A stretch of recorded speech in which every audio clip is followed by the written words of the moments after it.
Hey everyone, today we're going to be doing a braid, and I have started just by parting her hair in the middle, and then I've grabbed a small section of hair here in the front. So I'm going to begin by splitting this strand of hair into 3 sections, and I'm going to be making a feather braid. So I'm starting just by braiding regularly, and then every time I bring this bottom strand over the middle, first I'm going to remove a small piece of hair and let it hang down. And you do want to remove pretty small sections so that you don't run out of hair. And then you want to continue this until you can bring the braid around to about the middle of her head. So you really don't need to go all the way down.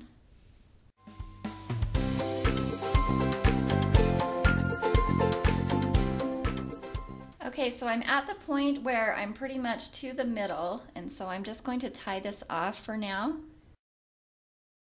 So now that I have this first braid done, I'm just going to do the exact same thing over here. I'm going to bring a feather braid around to the middle of her head. Alright, so at this point I have made a feather braid on each side, and I am just going to bring them together here in the middle, and I'm securing them with a clear rubber band. So now I'm ready to start making these chains, and before I begin I'm going to spray these down with some water, and you really want these pretty wet so that you don't have to deal with flyaways. So I'm having my daughter hold these strands in her hand just so that it doesn't mix in with this other hair. It's going to make it easier for me. And then I'm going to begin by grabbing the first 2 strands that are closest to her face.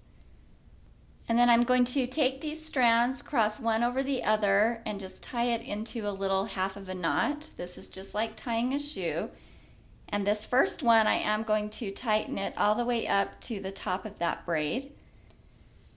And now I'm going to grab the next strand back and add it into the back strand. So one of these is closest to her face, the other one's closest to the back of her head. You want to add the new strand into the one that's closest to the back of her head. And then you're just going to take these and tie another half knot. This time you're not going to tighten it all the way. You want to leave a little circle just like that. And then again, I'm going to add in the next strand back into that back strand, tie another knot. And I'm trying to get these little circles about the same size. So you just keep going back the same way. You always add the strand in to the strand that's closest to the back of her head.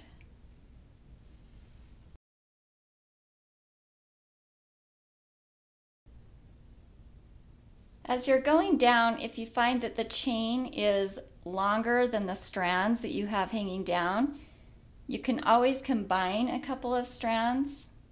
Like right here, I'm just going to add these both in to this next chain.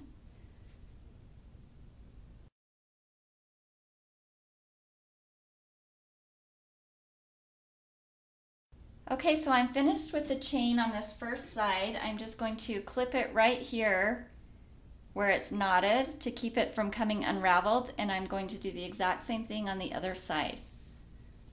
Okay, so I've made a chain on each side with those braids, and now I'm just going to take this little ponytail in the middle and combine everything into another elastic.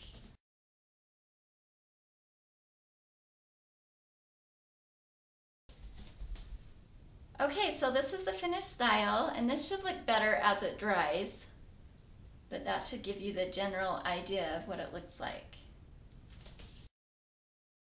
So another option you could do is grab your section in front, split it into 3, and instead of just making a feather braid, you could make a lace feather braid, meaning that I'm going to be bringing in strands here from the top to add into the braid, just like a French braid.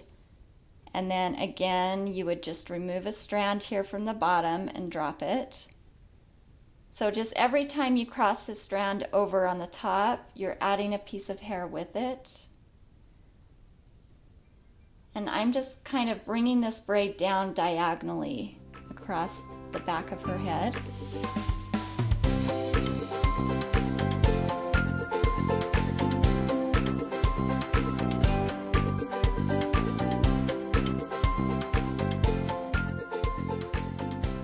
Okay, so obviously you could go down as far as you would like with this. I'm just going to stop right here for today. So same thing as before, you would just start right here with this strand in the front and bring your chain right down here and tie it in with this other elastic. Okay, so this is what option 2 looks like all finished. When I brought the chain down into the elastic, I just took the end of that and wrapped it around before I tied it off. So that's how you get the little knot at the bottom.